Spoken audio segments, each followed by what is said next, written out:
अफगानिस्तान ने खड़ा किया है और उस तालिबान के साथ आज चाइना भी आ गया है। कहीं ना कहीं रसिया भी उससे लड़ने के लिए तैयार नहीं है। वो भी चाहता है कि वह अपने राजनीतिक हितों की, राष्ट्रीय हितों को सफलता से अंजाम दे अफगानिस्तान में। आखिर अफगानिस्तान की लड़ाई में लड़ते हुए सोवियत यूनियन का विघटन हो गया। तो ऐसी स्थिति में बातचीत करना कोई गलत बात नहीं है। और वो कांग्रेस के प्रवक्ता ने गलत बात कही। बातचीत करने का मतलब रिकॉग्निशन देना नहीं होता है। डिप्लोमेटिक चैनल से बातचीत करना और या किसी मध्यस्थ के अपने राजदूत से बात करने का मतलब ये कहीं नहीं है किसी एक राष्ट्र को, किसी एक राष्ट्र राज्य को दूसरे राष्ट्र राज्य के द्वारा मान्यता दे दी गई हो। जी, पॉइंट है आपकी बात में। मैं किशोर तिवारी का रुख करता हूं। किशोर तिवारी, पहले तो माफी, आपके पास काफी समय बाद आ रहा हूं, क्योंकि 26 मिनट बाद आ रहा हूं, लेकिन मेरा सीधा सवाल है, क्या भारत की सरकार गलत कर रही है? हाँ, अमीश देवगन जी, मुझे मेरी पूरी बात रखने देना। जी, 1.5 मिनट है। इतनी गंभीर चर्चा पे इतनी राजनीति और इतनी ओछी राजनीति से तो इसकी गंभीरता निकल गई। देखो कैसा है कि भारत सरकार की या सबकी ऐसी सोच थी कि काबुल तक तालिबान 25-30 दिन में पहुंचेगा। तो कुछ तथ्य है। एक तो तालिबान ही संगठन यह आतंकी संगठन है, इसके लिए भारत की भूमिका तय है। लेकिन पहली बात, जैसे ही तालिबान ने कब्जा किया तो कुछ तथ्य बाहर आए। जैसे आज एक तथ्य बाहर आया, अमेरिकी प्रेसिडेंट ने कहा कि 15,000 अतिरेकी ट्रेंड कर पाकिस्तान ने दिए, और अभी मालूम पड़ा कि अमेरिका जाते वक्त पूरा लॉजिस्टिक छोड़ के चला गया। ऐसी परिस्थिति में हमारे पास संकट बढ़ गया है। आज अमेरिका के भी प्रेसिडेंट ने कहा कि रशिया चीन अफगान का यूज न करे। तो हमने एक अच्छा काम किया, यूएनएससी के अंदर पहला रिजोल्यूशन पास किया कि अफगानिस्तान की जमीन तालिबान हमारे खिलाफ यूज न करे। दूसरी बात है कि वहां हमने 20 साल से बहुत ज्यादा प्रोजेक्ट किए, और महाराष्ट्र के तो इतने प्रोजेक्ट पे लोग हैं और इतने प्रोजेक्ट चल रहे हैं कि सबको, हमारे विमान खड़े रह गए, हमारा सब कुछ खड़ा रह गया, और 3 दिन के अंदर ही गांधी साहब भाग गए और वहां सत्ता आ गई तालिबान की। अब वो भारतीय, जिसमें महाराष्ट्रियन भी है, हिंदू भी है और मुस्लिम भी है, उन सबको लाने का विषय है। कल दीपक मित्तल मिले, लेकिन वो जो अफसर वहां बैठे हैं दोहा में, वो भारतीय मिलिट्री एकेडमी में पढ़ के गए हैं, और उन्होंने तो बहुत सारी बातें कही कि हम भारत से संबंध अच्छा रखना चाहते हैं। लेकिन मैं आज क्लियर कर रहा हूं अमित देवगन, वहां कोई मान्यता प्राप्त सरकार है ही नहीं। सरकार कैसी रहेगी ये भी मालूम नहीं। पॉइंट ये है कि भारत सरकार सही दिशा में कदम उठा रही है। जी, बराबर है। अभी विदेश नीति के अंदर वहां के लोगों को लाना और अफगानिस्तान पे अंकुश रखना, तालिबानी सरकार पे अंकुश रखना, यही एक चीज है जो अमेरिका भी चाह रही है, हम भी चाह रहे हैं।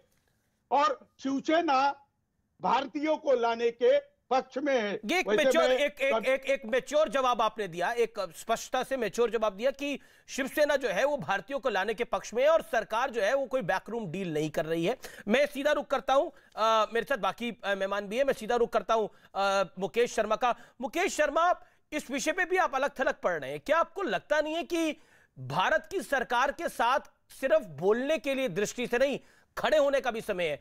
आप कह रहे हैं कि तालिबान संकट मोचक बन गया है, तालिबान जो है वो यूपी इलेक्शन से रिलेटेड है, लेकिन तालिबान विषय है, भारतीय 8,000 भारतीय वहां फंसे हुए हैं, उनको लाना प्रायोरिटी है।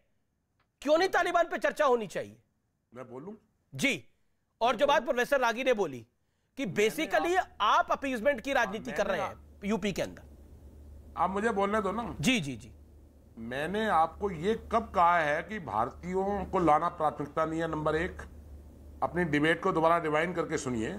मैंने कहा ऑल पार्टी मीटिंग में बाकायदा कांग्रेस पार्टी ने पहले दिन, जी नदीर रंजन चौधरी साहब कांग्रेस पार्टी के नुमाइंदे थे, पहले दिन कांग्रेस ने स्पष्ट कर दिया था कि भारतीयों की सुरक्षा के लिए जो सरकार कदम उठाएगी, कांग्रेस पार्टी उसके साथ पूरी मजबूती शक्ति के साथ खड़ी है।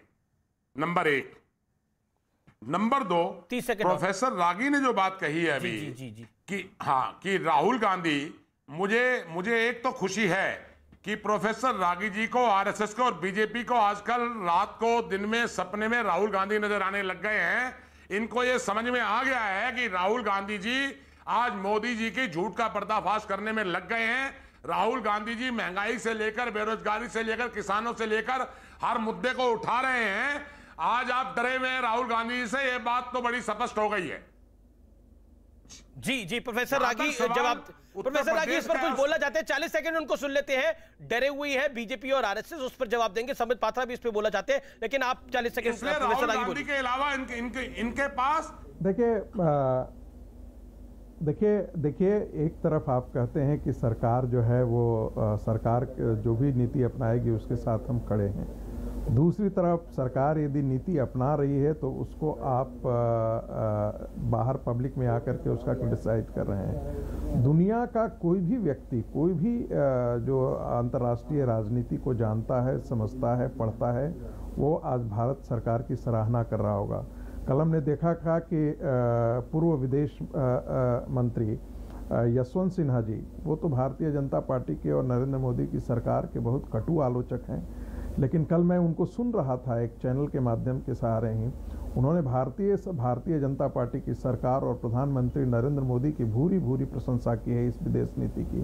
अभी आपके सामने एक आप ये मत भूलिए कि अफगानिस्तान में एक टेररिस्ट ऑर्गेनाइजेशन है जो लेकिन जो मुकेश शर्मा ने बोला कि राहुल गांधी आपको सपने में आते हैं इसलिए डरती है बीजेपी और आरएसएस, क्विकली उस पर जवाब। नहीं,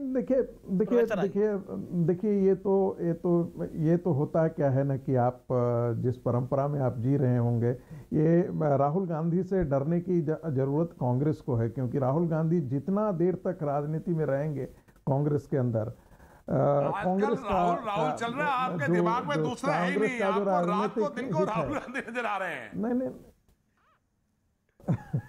मुकेश जी आप देखिए 40 पर हो गए राहुल गांधी को आजमाते। एक कहावत है, मैं वो नहीं कहना चाहता कि गधे को घोड़ा नहीं बनाया जा सकता है। तो यदि आप राजनीति में आप चाहेंगे, वो बेचारे उसके लिए है ही नहीं।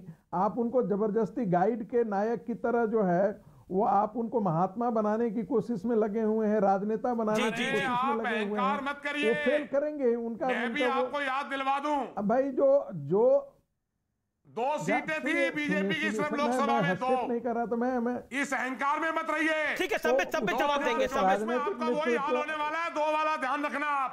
संबित डरे हुए हैं आप राहुल गांधी से, मार रहे हैं। ये तो तालिबान की चर्चा हो रही थी, तालिबान का जो डर था, खौफ था, लेकिन जवाब दे दूं। जी संबित पात्रा, मैं जवाब दे दूं।